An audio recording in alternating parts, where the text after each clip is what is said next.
mine coal both surface and underground techniques. When you look at surface, if you're out in the Illinois Basin where you have a lot of flat land, we use a process called open casting. And what that is they create a very long trench line where they uncover the coal using very large pieces of equipment. They move the soil and the rock over to the side where they're actually doing reclamation at the same time.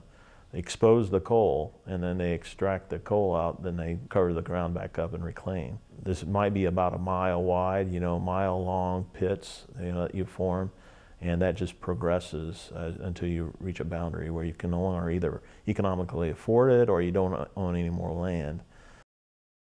In East Kentucky, we do what we call contour mining. A lot of coal seams that are exposed on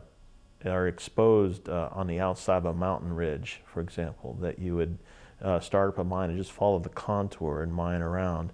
You would strip off the whatever's lying on top of the coal, and then you would extract the coal, and then you just follow the ridge. And you would do that. You would move into the mountain as far as you could economically. You get to a point where you can no longer remove the overburden, and at that point you stop.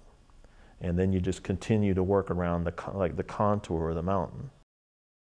Perhaps you would go in and use what we call high wall mining or auger mining, in which they will, once it becomes uneconomical to mine necessarily from a pure surface operation, they would then take a continuous miner looking device, a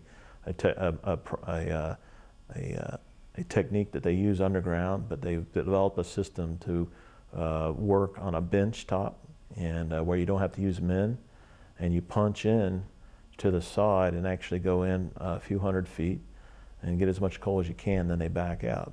An auger is just what it is. It's an auger, giant drill, and you just drill holes in the seam and extract holes of coal, and that's what we call bench mining, high wall mining.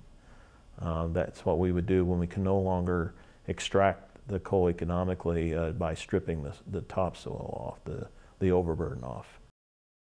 If there's enough reserves, we can go in and just punch in with entries and actually drive continuous miners into the mountain, develop what we call room and pillars.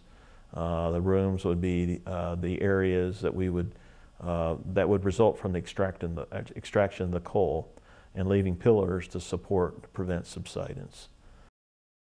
The underground, what we call below drainage, is accessed by either slope or shaft mines.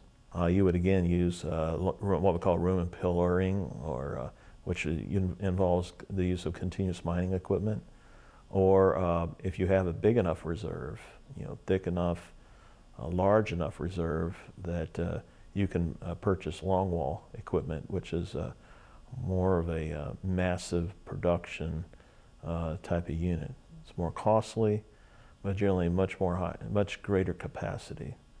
So you would develop, in order to use this, you would develop very long panels of, say, maybe 1,000 feet wide to 1,400 feet wide, maybe 15 to 20,000 feet in length. So you have a very large block of coal, and you would put a longwall in there, and it would run through that entire panel and extract 100% of that panel. So.